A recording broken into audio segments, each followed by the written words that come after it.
HK. Patil ಅವರಿಗೆ ಸಚಿವ ಸ್ಥಾನ ನೀಡದೆ ಹೋದರೆ ಕಾಂಗ್ರೆಸ್ ಕಾರ್ಯಕರ್ತರಾದ ನಾವೆಲ್ಲ ಸಾಮೂಹಿಕವಾಗಿ ರಾಜೀನಾಮೆ ನೀಡುತ್ತೇವೆ ಎಂದು ಶಂಭು ಕಾಳಿ ಅವರು ಹೇಳಿದ್ದಾರೆ.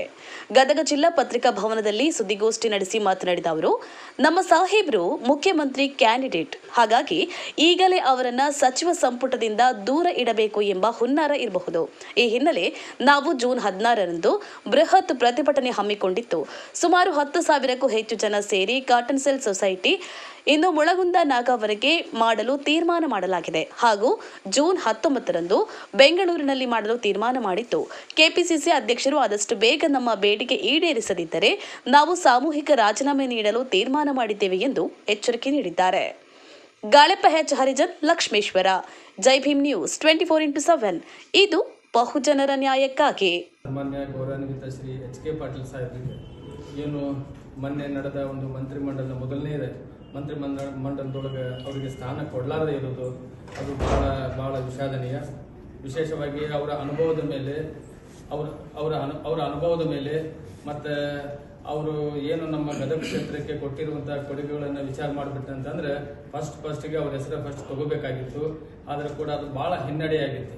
ವಿಶೇಷವಾಗಿ ಈಗ ನಮ್ಮ ಒಬ್ಬ ಮಾಧ್ಯಮ ಮಿತ್ರರು ಹೇಳಿದ್ರು, ಕೇವಲ 60 ವರ್ಷದವರೆಗೆ ಏನು ನೋಡ್ತಾರೆ ಅಂತಂದ್ರೆ ಅದು ಇರ್ಬೋದು, ಆದ್ರೆ ಅನುಭವ ಅಂತಂದ್ರೆ ಸುಮಾರು ವರ್ಷಗಳಿಂದ ಬಂದಿರುತ್ತೆ. ಇನ್ನೊಂದು ವಿಶೇಷವಾಗಿ ಹೇಳ್ಬೇಕಂತಂದ್ರೆ ಸನ್ಮಾನ್ಯ ಎಚ್.ಕೆ. ಪಾಟೀಲ್ ಸಾಹೇಬರು ಹಿಂದಿಂದ ಹೇಳ್ಕೊಂಡ್ ಬಂದಿರ್ತಾರೆ, ಇವರೊಬ್ಬರು CM ಕ್ಯಾಂಡಿಡೇಟ್ ಅದಾರ, ಇವರಿಗೆ ಮುಂದೆ ಎಲ್ಲ ಕೊಡ್ಬೇಕು ಅಂತೇಳಿ ಸುಮಾರು ಹಿಂದ್ರಿಂದ ನೋಡ್ಕೊಂಡ್ ಬಂದ್ರೆ KH ಪಾಟೀಲ್ ಅಜ್ಜಿಯವ್ರಿಗೂ ಕೂಡ ಅವರು ಮುಖ್ಯಮಂತ್ರಿ ಸ್ಥಾನ ಇತ್ತು.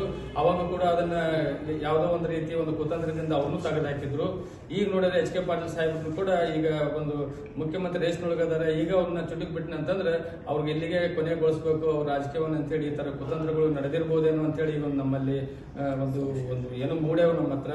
ಅದ್ರ ಸಲುವಾಗಿ ಈ ಸಂದರ್ಭದಲ್ಲಿ ಏನ್ ಹೇಳ್ತೀವಿ ಅಂತಂದ್ರೆ ಮುಂದಿನ 18ನೇ ತಾರೀಕಿಗೆ ಏನು 2ನೇ ಒಂದು ಸಚಿವ ಸಂಪುಟ ಒಂದು ವಿಸ್ತರಣೆ ಆಗುತ್ತೆ.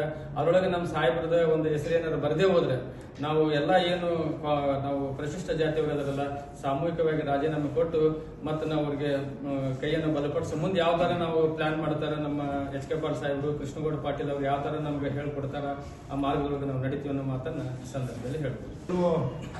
ನಮ್ಮ ನಾಯಕರಾದ ಸನ್ಮಾನ್ಯ ಎಚ್.ಕೆ. ಪಾಟೀಲ್ ಸಾಹೇಬರಿಗೆ ಅವರು ಒಂದು ಕಳಂಕರಹಿತ ಆಡಳಿತ ಯಾವ ರೀತಿಯಾಗಿ ಆಡಳಿತ ನೀಡಿದ್ದಾರೆ ಎಲ್ಲ ದೇಶದ ಮತ್ತು ರಾಜ್ಯದ ಜನತೆಗೆ ಗೊತ್ತು. ಅವರು ಸುದೀರ್ಘ 50 ವರ್ಷಗಳ ಒಂದು ರಾಜಕೀಯ ವ್ಯವಸ್ಥೆಯಲ್ಲಿ ಯಾವುದೇ ಭ್ರಷ್ಟಾಚಾರ ರಹಿತ ಒಂದು ಆಡಳಿತವನ್ನು ನೀಡಿದ್ದಾರೆ.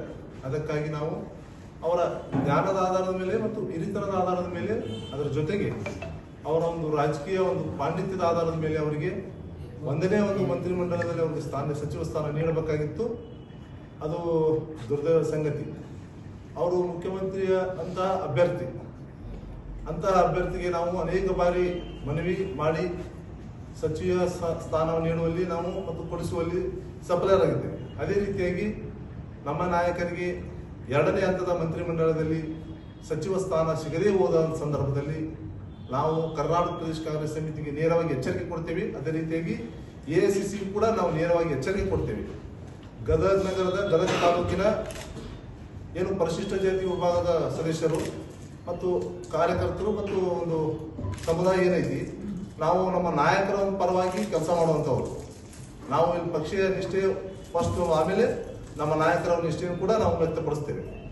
2ನೇ ಹಂತದಲ್ಲಿ ಮಂತ್ರಿಮಂಡಲದಲ್ಲಿ ಅವರಿಗೆ ಸಚಿವ ಸ್ಥಾನ ಸಿಗದೇ ಹೋದ ಸಂದರ್ಭದಲ್ಲಿ ನಾವು ಸಾಮೂಹಿಕವಾಗಿ ರಾಜೀನಾಮೆ ನೀಡಿ ನಾವು ಒಂದು ಬೃಹತ್ ಪ್ರತಿಭಟನೆ ಮಾಡುವಂಥ ಒಂದು ವ್ಯವಸ್ಥೆಗೆ ನಾವು ಕಾರಣೀಕರ್ತರಾಗುತ್ತೆ ಅಂತ ಈ ಮೂಲಕ ನಾವು ಮಾಧ್ಯಮದ ಮೂಲಕ ಏರ್ಪಡಿಸ್ತೇವೆ.